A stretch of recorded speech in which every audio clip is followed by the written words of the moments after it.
everyone, and welcome to another Sunday of Coastal Connections with Courtney. Here we are in Gulfport, Mississippi, located on the premises of the Knight Nonprofit Center. Today I am honored to introduce the CEO of the Mississippi Gulf Coast Business Council, Mr. Jamie Miller.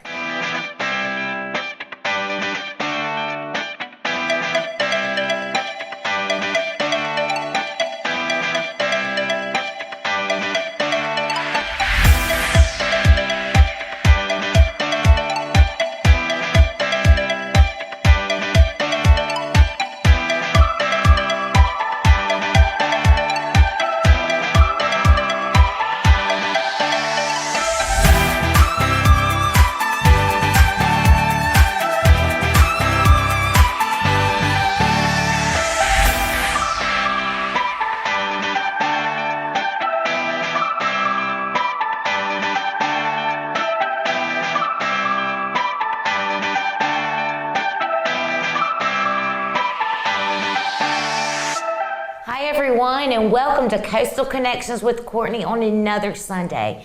Here we are with the public official for economic development and culture on the Mississippi Gulf Coast. We are going to meet with the CEO of the Business Council, Mr. Jamie Miller.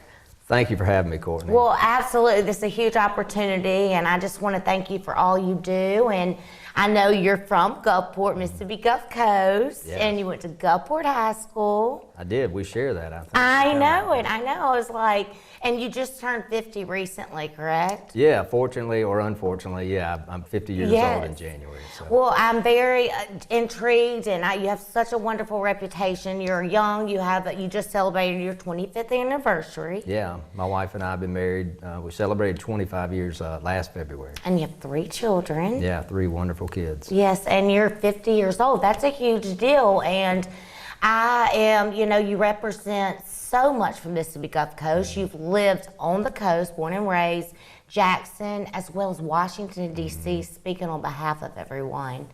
And I want to go back, to 1997, and you kind of explain a little bit about where your journey started at such a young age. Yeah.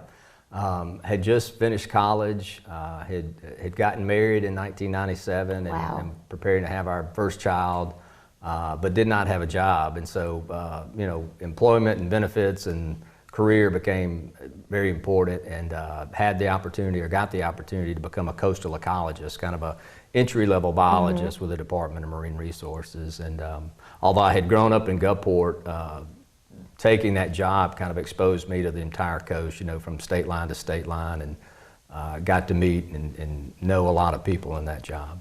And looking back to 1997, sitting here, the CEO of the Business Council, you speak on behalf, the Ingalls CEO, Yates CEO, so many, all the different, and you're making such a difference. They trust you. And do you feel like back in 1997, you meet this person you want to spend your life with, that started preparing you?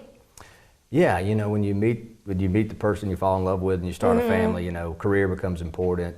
But like most, at the time, I think I was 24 years old. So you're sorting your way through life, trying to understand, what's important, what's not important. But certainly, I can look back to those folks that I met, even in that position, and they're still friends today, and still have, in some ways, mentored me and been a supporter of mine. So. Even that first kind of entry-level start was an important start for me. And how old were you then in 1997? 24, I think.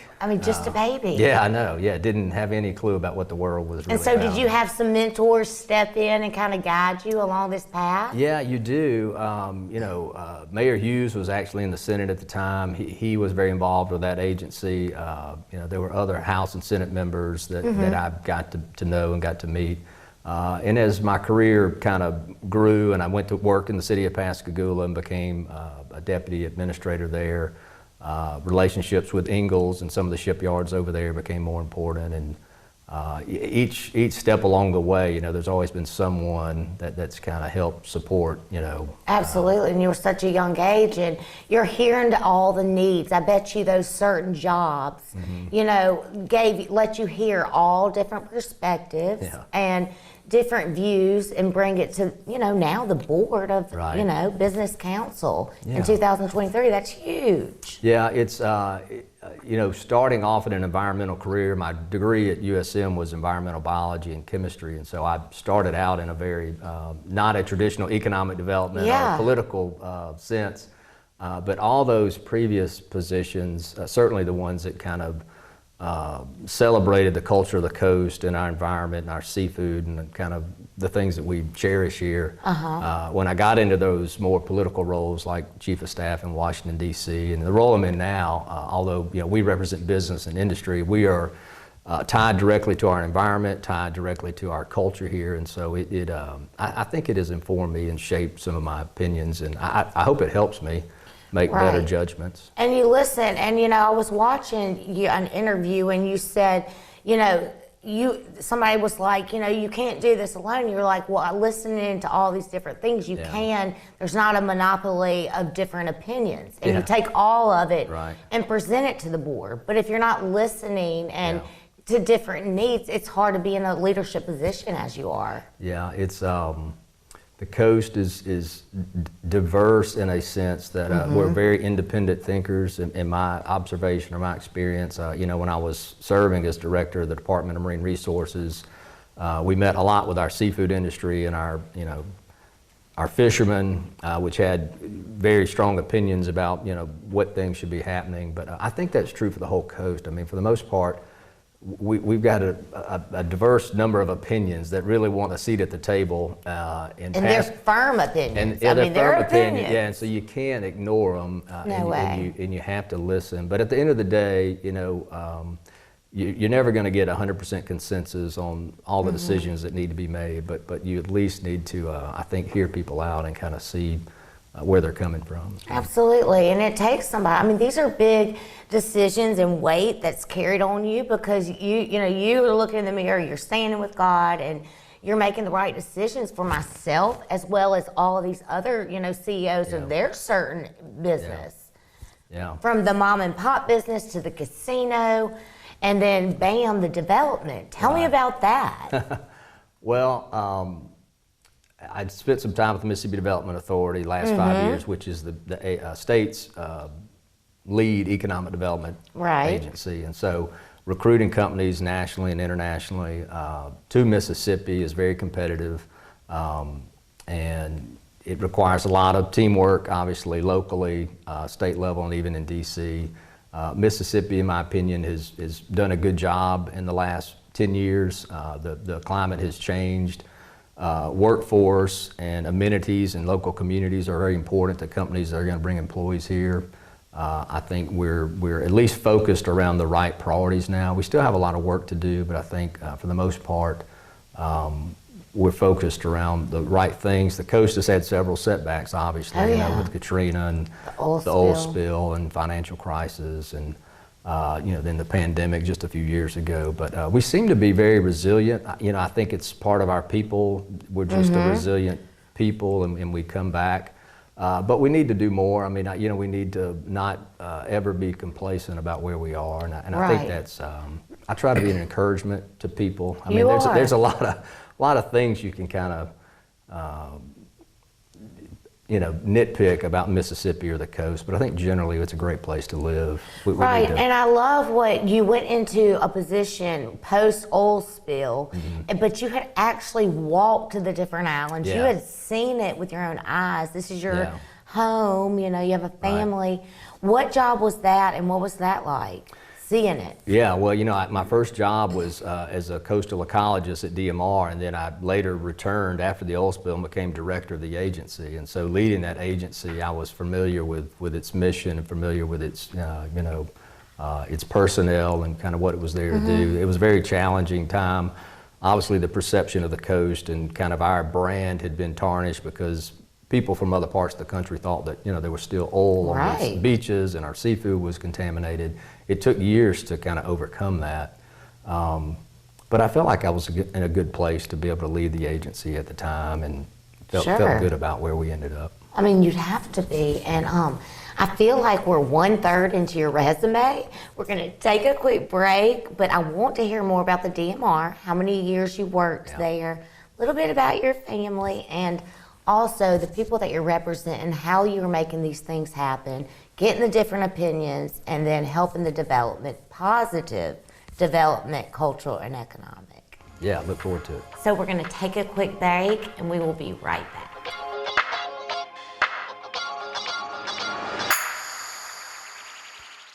Visit the Gulf Coast's newest casino. Come in today and experience the beautiful smoke-free Beachview Casino. Pick your game. We have your favorite slots and table games and a sports book. Enjoy incredible views while you dine at one of our many restaurants. And grab a drink while you enjoy live entertainment every weekend in the heart of the action. The Gulf Coast's newest, the smoke-free Beachview Casino Resort, Gulfport. Thank you for calling J. Allen Toyota Service. This is what happens when you set an appointment at J. Allen Toyota Service. We will order the part right then, so it'll be here when your appointment comes. Our greeter staff will greet you quickly and friendly and top off your fluids before your car even leaves the drive. Then your car will go to one of our 6 two-man express teams or one of our 10 certified technicians so they can get you back on the road safely and quickly. This is service the way it should be at J. Allen Toyota Service.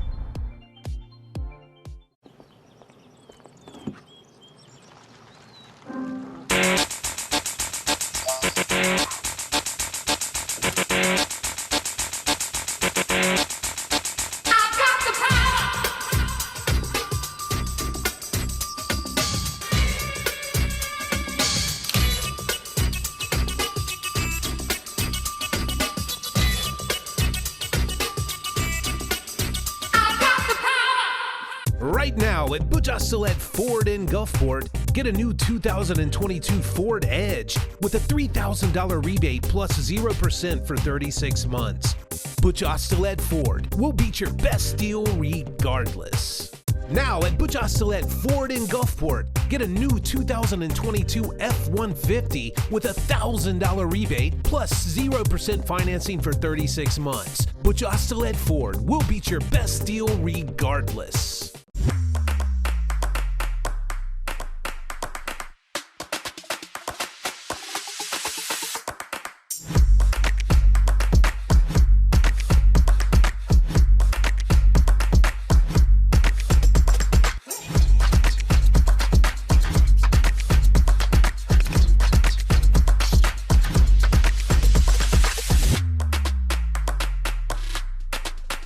Are a beacon of healing, resolute and consistent, determined.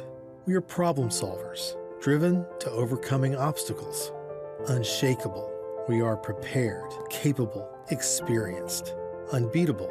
We are a network of people providing care throughout your lifetime.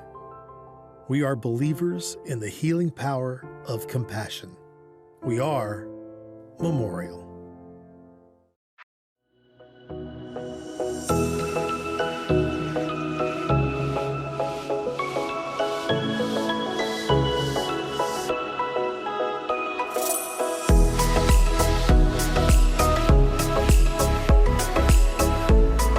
Well, welcome everyone back, and here we are with Mr. Jamie Miller, the CEO of Mississippi Gulf Coast Business Council. So Jamie, I think we left off on the DMR, and how long were you there? I was there 5 years. I got there in 2013 and left at the very end of 2017, just December. And it was a great experience for me. It was a big learning time for me. I had just left Washington, D.C., serving as a chief of staff.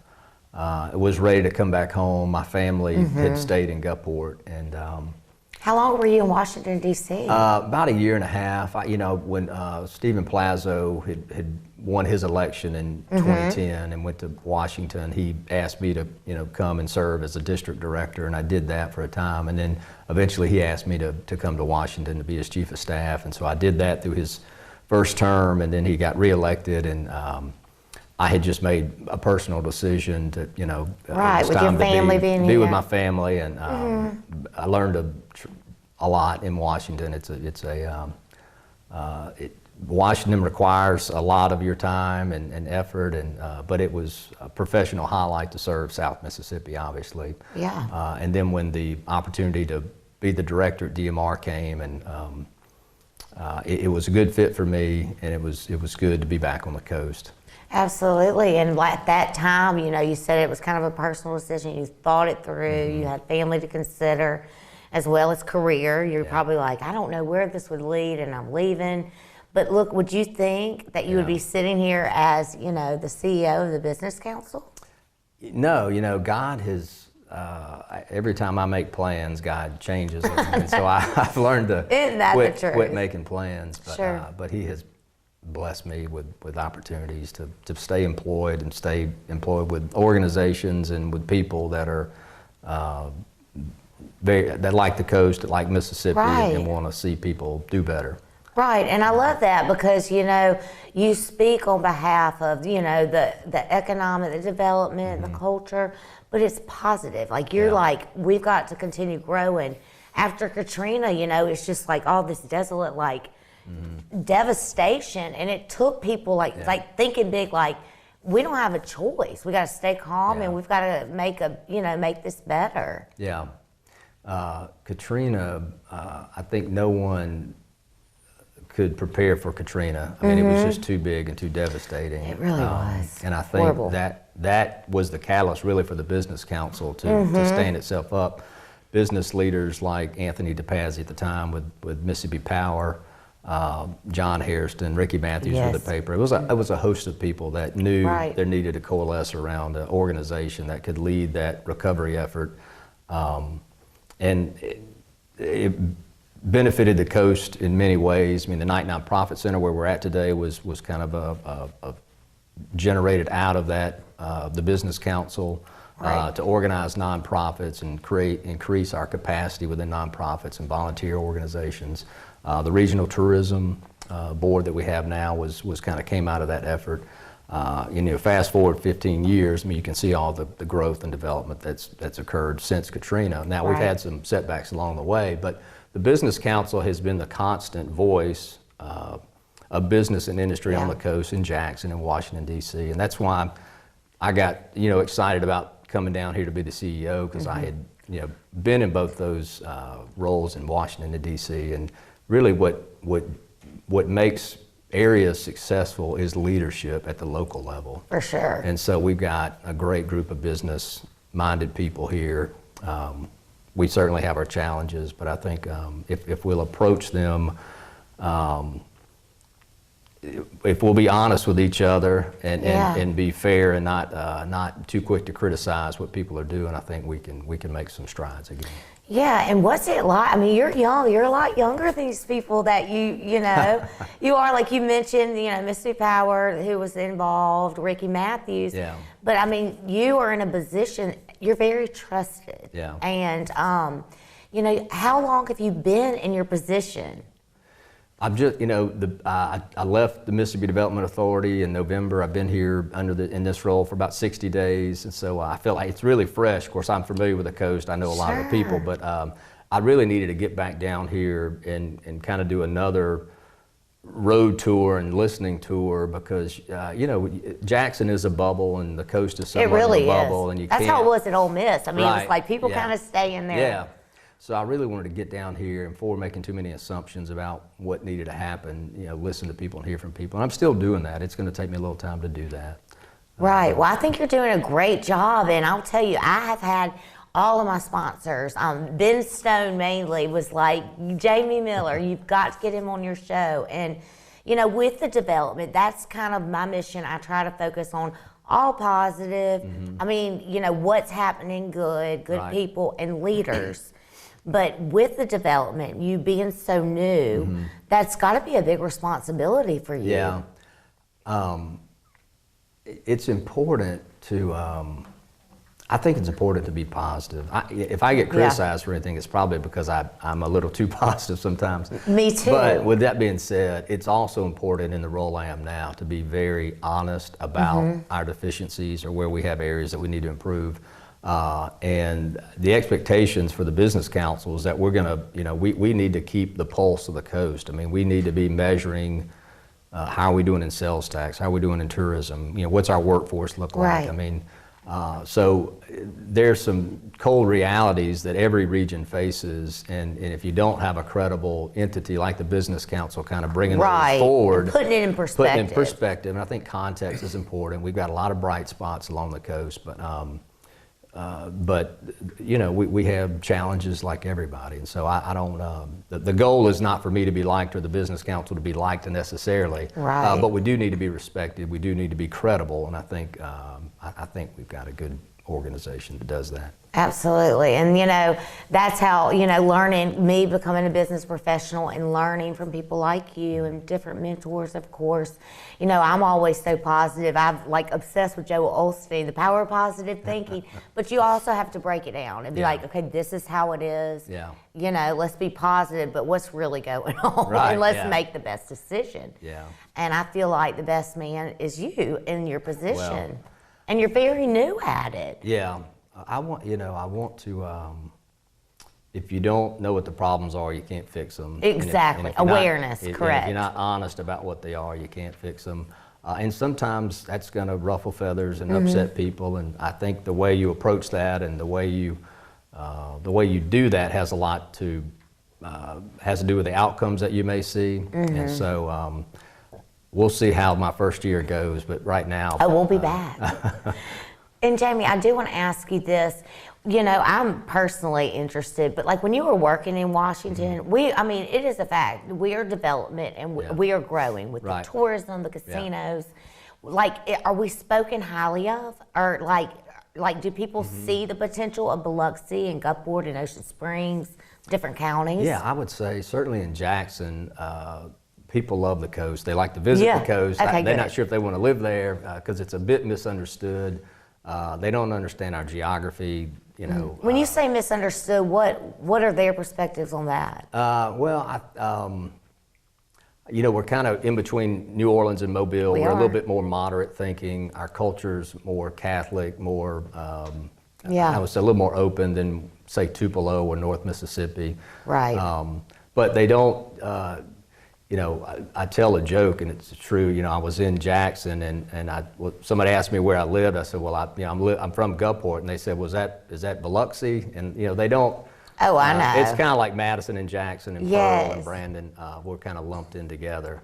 Right. But there's very favorable. Same thing in D.C. I mean, I think there's a great group of people that love Mississippi and Washington. And I bet you blended in just great. Well, I don't know. But you also had your family. You were doing your job, and you were a little older, so it's different. But I know a lot of people after college moved there and followed in your footsteps, working, internships. It's a hamster wheel. I mean, you work up early, very early. You go to bed really late. It's Washington to D.C. My observation was, it's run by 26 to 30-year-olds that work 18 and 20 hours a day for their bosses. But they're sharp, aren't they? They're super smart. I mean, they've all got MBAs and law degrees, and they're making, no money, but, it's all about networking and career. Right. But if you got a family and 2 kids or 3 kids, it becomes less appealing, right? And you must have known that going into it because your family wanted to stay here and y'all rooted in here. Right. Is your wife from here as well? My wife is from Stone County, but McHenry to be specific. Okay. So we met while I was playing baseball in junior college, and so we've been together longer in our lives than not together in our lives. So I love that. So she's your other half. Yes, she's There's always a strong, good, half. faithful woman, that represents, raises the kids. And I do want to touch on your 3 kids. We're trying to wrap everything together because you're such a just great person. But tell me a little bit about your kids. Yeah, we've got 3 wonderful kids. They did not give us much trouble. Maybe they will in the future, but don't ask my dad that. Right. So our oldest is married and lives in Birmingham, and I love Birmingham. Successful career. our middle child, daughter, Carson's finishing her senior year at Mississippi State, and she's thinking to go. She wants to go to law school, so we'll see where she ends up. But our youngest, just graduated last year, and he did well in school and got an opportunity to go to Stanford. So he's not close to us. He's way out in California, which we were a little worried about him being so far away, but he's made a great adjustment. We are so busy, but do you ever have y'all get out there every once in a while? We've been out there. The first time we went to California was to take him to Stanford. He had never been there. We had never been there, and so what an it was quite an experience. You think he's going to stay over there? It's a beautiful place. It's amazing. It's incredible. Really nice. So I just hope he finishes his 4 years, and we'll see what's next. You know he is. And do they play sports like you? Because I had several people be like, make sure that you tell about Jamie being the quarterback of GHS. And I asked you that, you're like, that was so long ago, but I promise a lot of people that work amongst you mentioned what an athlete you were. I participated in sports at Gulfport High. And you were baseball at college. You met your wife there. Yeah, I did play football and baseball, which most people did. I guess when I was in school, I did get to play baseball in junior college. Yeah. I loved baseball. And my son never wanted to play baseball. That's usually how it happens, right? But he was a great soccer player, so we learned to love soccer. Oh, yeah. And my girls played soccer, and so we became soccer fans when we became parents. Well, Jamie, we're going to have to wrap it up. I wish I could go on, and that's why I'm going to come back. But it is really an honor to meet with you. Yeah. And, the positivity, what you focus on, and taking the responsibility with the development. Just thank you for everything, your service mainly. Yeah, well, it's been a pleasure. It's been an honor. And I want to thank everyone for tuning in on another Sunday with Coastal Connections Recording.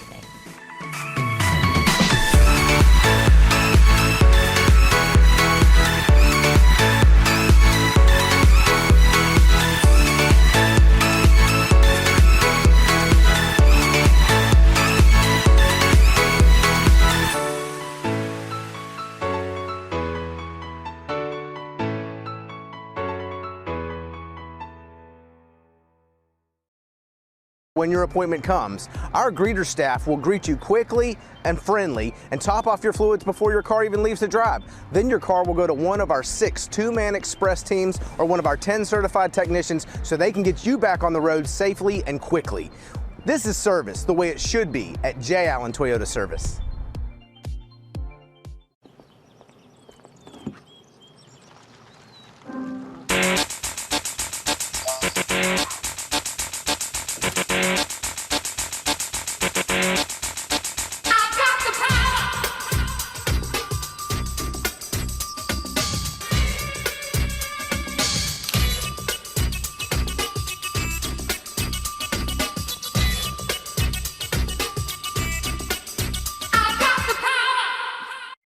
Visit the Gulf Coast's newest casino. Come in today and experience the beautiful smoke-free Beachview Casino. Pick your game. We have your favorite slots and table games and a sports book. Enjoy incredible views while you dine at one of our many restaurants. And grab a drink while you enjoy live entertainment every weekend in the heart of the action. The Gulf Coast's newest, the smoke-free Beachview Casino Resort, Gulfport.